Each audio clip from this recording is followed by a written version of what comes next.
In April 1975, the world was stunned by the images of American helicopters crowding to evacuate from Saigon.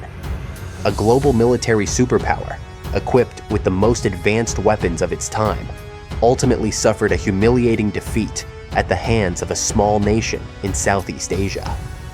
Why was it that the United States, with its B-52 bombers, Huey helicopters, and millions of soldiers, could not prevail in the Vietnam War?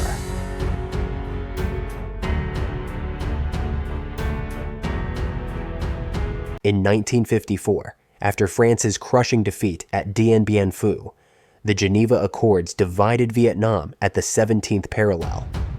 For Washington, this was not merely a regional conflict, but a test of the domino effect. If Vietnam fell to communism, the whole of Southeast Asia was believed to be at risk.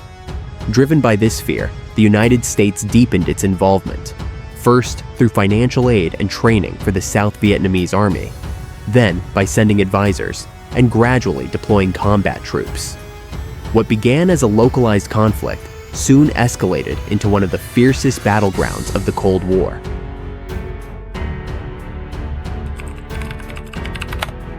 The United States believed that with overwhelming firepower, they could quickly force the enemy into submission. Thousands of B-52 sorties were deployed for carpet bombing, unleashing waves of destruction across the S-shaped land. Agent Orange and other toxic chemicals were sprayed, turning once vast forests into barren wastelands. Huey helicopters poured troops into battlefields, creating massive military operations on a scale never seen before. Yet, Vietnam did not choose to confront the enemy head-on. They embraced the strategy of people's war, with guerrilla tactics that were both creative and flexible. Fighters hid within dense jungles, using the terrain to stage ambushes. The Cu Chi tunnels became an underground labyrinth, allowing troops to strike suddenly and then vanish without a trace. The principle of hit fast, withdraw swiftly, kept American forces constantly on edge, unable to distinguish civilians from guerrillas.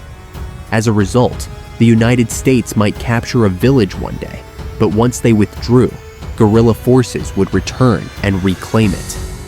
The war descended into a vicious cycle: seize, withdraw, seize again, with no lasting control. It was the persistence and resilience of the People's War that gradually wore down the might of the most powerful military superpower of its time. For the Vietnamese people, this war was not merely a military conflict, but a war of national liberation, a struggle to reclaim independence and freedom after centuries of colonial rule and division. In every village, the people became a steadfast rearguard, sheltering soldiers, protecting cadres, sharing every grain of rice, every drop of water. Thatched cottages, rice fields, and bamboo hedges all turned into fortresses in the long resistance. Millions of young volunteers, many only 18 or 20 years old, left their families behind, carrying in their hearts the burning desire for independence. As they marched into the flames of battle, they were ready to sacrifice their lives, placing the destiny of the nation above their own existence. This unity created an invisible battlefield in which the Americans were trapped. U.S. soldiers could not distinguish who was a simple villager and who was a guerrilla fighter, who was a farmer, and who would take up arms when the homeland called. While Americans fought largely for political motives and distant strategic interests, the Vietnamese fought to defend every piece of land, every home, and every simple way of life. One side fought for survival, the other for policy, and thus the balance of spirit tilted decisively toward Vietnam.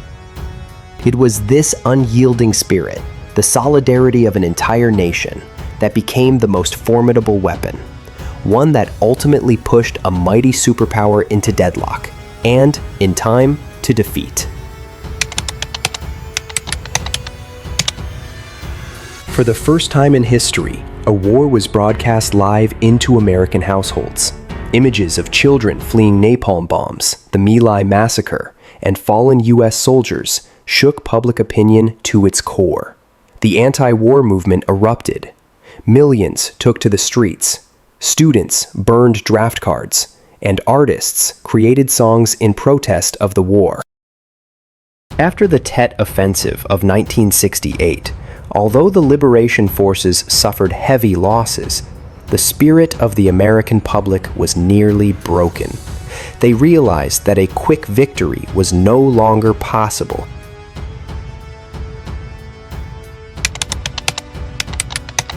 Vietnam was not alone.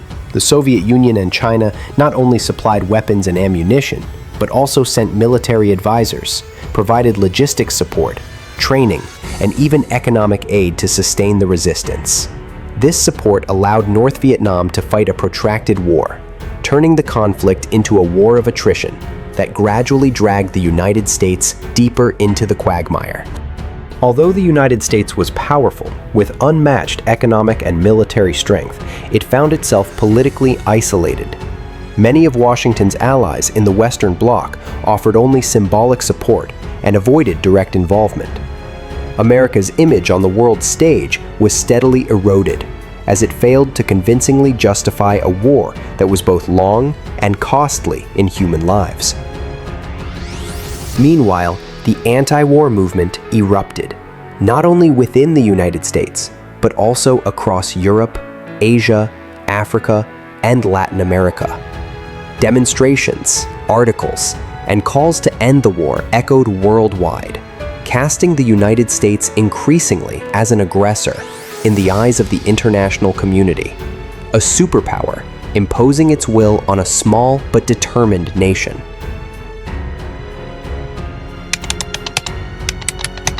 The war in Vietnam became an enormous burden for the United States. The financial cost soared to more than $168 billion in the value of the time, straining the national budget, fueling inflation, and impacting the domestic economy. The human toll was devastating. Tens of thousands of American soldiers were killed, hundreds of thousands were wounded, and millions of veterans returned home bearing deep psychological scars, PTSD. This created a social and medical crisis that shook American society for years to come. American society was deeply divided.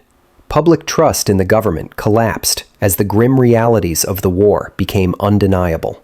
The civil rights movement, the anti-war movement, and waves of youth protests combined into a massive force of dissent, shaking Washington's political establishment. Demonstrations, marches, and even outbreaks of unrest erupted across major cities, turning the war in Vietnam into, in many ways, a war within America itself. The United States withdrew its troops under the Paris Peace Accords of 1973, and in 1975, Saigon fell. One cannot impose their will through military might alone. A nation determined to win its independence can defeat even a superpower. Public opinion and domestic politics can decide victory or defeat, not only the battlefield. An understanding of local culture, geography, and society is vital. Without it, one will sink into a war that cannot be controlled. International alliances and the support of the global community can become either a driving force or an obstacle that determines the outcome of a conflict. A prolonged war not only destroys the defeated, but also leaves deep psychological and economic wounds on the aggressor. Modern weapons may overwhelm human lives, but they can never subdue the indomitable spirit of a people's patriotism. As French General Christian de Castries, the commanding officer at Dien Bien Phu in 1954, reflected after France's defeat, "We may defeat an army, but we cannot defeat a nation." The Vietnam War has gone down in history as both a wound and a bitter lesson for the United States, while standing as undeniable proof of the indomitable strength of the Vietnamese people. It was not only a military defeat, but also a failure in politics, society, and spirit. And even today, the question, why did America lose the Vietnam War, remains a solemn reminder. The power of weapons can never replace the justice and the will of a nation.